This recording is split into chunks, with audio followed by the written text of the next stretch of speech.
चलिए बेटा अब आगे बढ़ते हैं पद्यांश नंबर 3 की तरफ कविता के। देखिए इसमें क्या कहा है कवि ने, दो प्रेमी है यहाँ एक जब, जैसे कि आपने देखा पहले पद में कवि ने किसका उदाहरण लिया, नदी का और गुलाब का। दूसरे पद में किसका उदाहरण लिया, नर तोते का और मादा तोते का, अर्थात शुक का और सुकी का।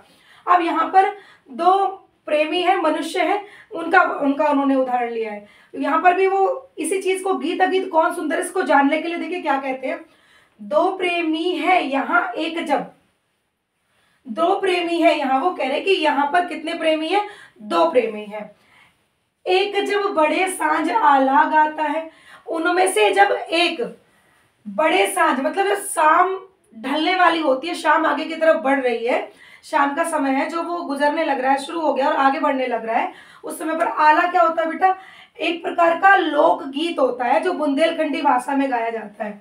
ठीक है, तो कह रहे हैं कि दो प्रेमी हैं यहाँ पर दो प्रेमी हैं और उनमें से एक जब जैसे ही शाम का समय आगे बढ़ने लगता है उस समय पर बुंदेलखंडी भाषा में वहां का एक लोक गीत गाता है। तो होता क्या है, पहला स्वर उसकी राधा को घर से यहाँ खींच लाता है। गाता वो प्रेमी रहा है, लेकिन उस यहाँ पर राधा किसका वर्णन, राधा शब्द से क्या तात्पर्य, उस प्रेमी की प्रेमिका को राधा शब्द से संबोधित किया गया है। पहला स्वर उसकी राधा को, वो जो प्रेमी है उस प्रेमी की प्रेमिका को उसका जो उसने आल्हा गाया, उस गाला का पहला ही स्वर घर से यहाँ खींच लाता है। जहां उसका प्रेमी उस आला को गा रहा है उस स्थान पर वो क्या करता है, घर से उसको खींच कर ले आता है, अर्थात उसके गीत को सुनकर वो खींची चली आती है।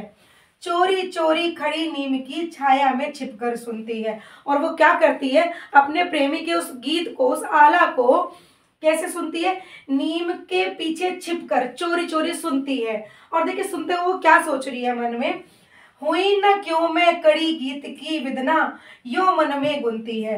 वो कहती है कि हे विधाता, मैं इस गीत की कड़ी ही क्यों ना बन गई होती, मतलब शायद मैं गीत की कड़ी होती। वो अपने मन में विचार करती है कि काश मैं गीत की कड़ी होती।